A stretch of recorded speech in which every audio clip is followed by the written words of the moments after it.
तरह रशिया खुद चाहता है, और जो Russian president Vladimir Putin he himself is very much confident कि ये स्पुतनिक 5 जो वैक्सीन है वही जैसा स्पेस रिवोल्यूशन आया था उसी तरह वैक्सीन में और मेडिकल फील्ड में इतना ही बड़ा एक रिवोल्यूशन लाएगा इसके बाद आने वाले टाइम के अंदर। तो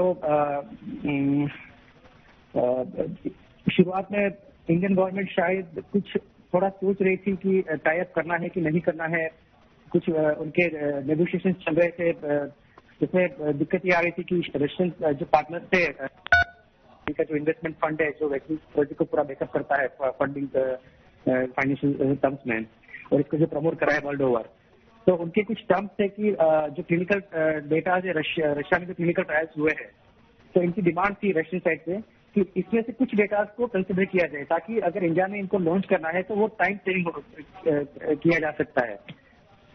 जो इंडिया में लॉन्च करने का प्रोसेस है उसको स्पीडअप किया जाता है अगर ये कुछ क्लिनिकल डेटा को इंडियन साइड रेगुलेटरी साइड को कंसिडर करती है। तो शायद मेरे हिसाब से भी कुछ पिछले 2-4 दिनों में जो डिस्कशन हो रहे थे इंडियन गवर्नमेंट और जो रशियन वैक्सीन मैन्युफैक्चरर उनके बीच में, वो शायद सारी चीजें क्लियर हो चुकी है, ऑलरेडी क्लिनिकल ट्रायल में एंटर हो चुका है स्पुतनिक 5 वैक्सीन है वो। तो मुझे लग रहा है कि अब इसमें ज्यादा टाइम नहीं लगेगा इंडियन मार्केट में भी इसको ऑफिशियली लॉन्च करने के लिए। जल्द से जल्द अगर हम सोचे तो फरवरी तक ये अगर लॉन्च कर सकते हैं चाहे तो। जी चलिए, तो आप कह रहे हैं कि ज्यादा वक्त नहीं लगेगा, स्थितियां हिंदुस्तान के साथ भी ये वैक्सीन आ सकती है Sputnik 5। Doctor Narendra Kumar London से हमारे साथ इस वक्त जुड़ चुके हैं, और सबसे ज्यादा उम्मीदें जो हिंदुस्तान के क्लाइमेट, कॉस्ट और तमाम फैक्टर्स को अगर देखा जाए उस लिहाज से सबसे ज्यादा उम्मीदें जो थी वो ऑक्सफोर्ड एस्ट्राजेनेका की वैक्सीन को लेकर थी।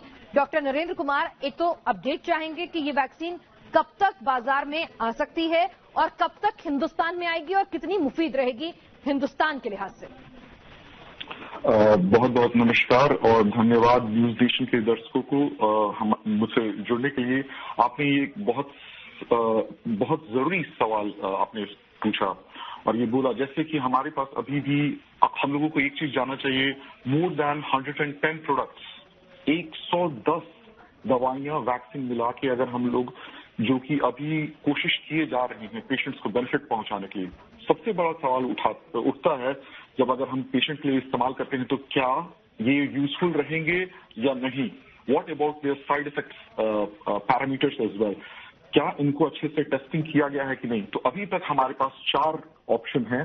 ऑक्सफोर्ड का यूनिवर्सिटी का जो एस्ट्राजेनेका के साथ में किया गया है, दूसरा जो मॉडर्ना हम जानते हैं फाइजर बायोएनटेक के साथ में है, और लास्ट ऑप्शन है स्पुतनिक का। तो ऑक्सफोर्ड के साथ में सबसे एक बढ़िया बात क्या रही है जिसके कारण जो डेवलपिंग कंट्रीज लाइक इंडिया क्यों इसके तरफ देखते हैं, हम लोगों को एक कंडीशन बहुत अच्छे तरीके से सोचना चाहिए कि हमारा देश, भारत देश मेजॉरिटी तरीके से एक वार्म कंट्री है। तो वहां पे जो कहते हैं एंड स्टेज तक क्या वो वैक्सीन सेफली डिलीवर किया जा सकता है कि नहीं, और उसी में ये प्रॉब्लम आती है। फॉर एग्जाम्पल फाइजर के लिए बोला जा रहा है कि -70 डिग्री तक वो फ्रोजन उतना में होना चाहिए, दिक्कत उसकी ये होती है। फिर इसी तरह मॉडर्ना के लिए -20 डिग्री, तो हम लोग नॉर्मल रेफ्रिजरेंट टेम्परेचर हम लोग एक्सपेक्ट कर सकते हैं इंडिया में, मगर जब इतना लोअर हम लोग सोचते हैं तो वहीं पे दिक्कत होती है। स्पुतनिक के साथ और एक और दिक्कत क्या हो रही है कि जो क्लिनिकल डेटा है बहुत ज्यादा वाइड नहीं है, और वहीं पे हमारा एडवांटेज आता है ऑक्सफोर्ड यूनिवर्सिटी के वैक्सीन का। तो ये freezing temperature just normal fridge के टेम्परेचर -2 to -8 डिग्री पे आराम से ट्रांसपोर्ट कर सकते हैं। दूसरी अच्छी बात क्या है कि इसकी जो इस्तेमाल करने की विधि भी है वो भी काफी अच्छी है, और जो क्लिनिकल डेटा सबसे काफी नजदीक में आया है। तो क्लिनिकल डेटा हो, कॉस्ट इफेक्टिव हो और भारत के लिहाज से मुफीद हो, तो ये वैक्सीन आपको मुफीद नजर आती है। डॉक्टर रवि मलिक, आपने दोनों को सुना और तमाम जो दूसरी कंपनीज वैक्सीन बना रही है उसके बारे में भी हर अपडेट आपके पास होगा। हिंदुस्तान के लिहाज से आपको सबसे ज्यादा उम्मीद किस वैक्सीन से नजर आती है, क्यों, और कब तक, अगर बतौर डॉक्टर मैं आपसे समझने की कोशिश करूं कि कब तक एक आम हिंदुस्तानी उम्मीद कर सकता है कि उसे वैक्सीन लग सकती है या बाजार में उपलब्ध हो सकती है?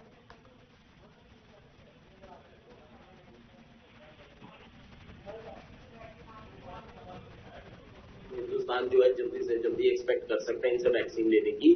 नंबर 1 जो प्लेयर जिससे कि हमें काफी उम्मीद है वो ये ऑक्सफोर्ड वाली वैक्सीन है, जो कि सीरम इंस्टीट्यूट, भारत बायोटेक, ये सब मिलकर इसके क्लिनिकल ट्रायल्स कर रहे हैं। 26,000 वॉलंटियर्स के करीब के ऊपर ट्रायल्स भी शुरू हो चुका है और शुरुआती दौर के जो रिजल्ट हैं बड़े अच्छे आए हैं। तो ये वैक्सीन वेल सूटेड है। देखिए, कोई भी वैक्सीन को हिंदुस्तान में लाने से पहले हमें 4 फैक्टर्स को देखना बड़ा जरूरी है। नंबर 1 उसकी एफिकेसी क्या है, नंबर 2 उसके साइड इफेक्ट क्या है, नंबर 3 सबसे इंपॉर्टेंट है उसकी कॉस्ट क्या है, और नंबर 4 उसकी टेम्परेचर की वायबिलिटी क्या है। अब अगर कोई वैक्सीन जो -70 डिग्री, जैसे फाइजर की वैक्सीन -70 डिग्री के ऊपर वायबल है, वो शायद हम दूर दराज के इलाकों पे नहीं पहुंचा पाएंगे। -70 डिग्री जो है वो हमारे रेफ्रिजरेटर के ऊपर का जो फ्रीजर है उसका टेम्परेचर भी नहीं होता। -70 जो है बहुत ज्यादा, उसके ऊपर वैक्सीन को ट्रांसपोर्ट करना या हमारे दूर दराज के इलाके में, हमारे गर्म देश में पहुंचाना बड़ा मुश्किल है। तो हमें 4 चीजों के ऊपर देखना बड़ा जरूरी है।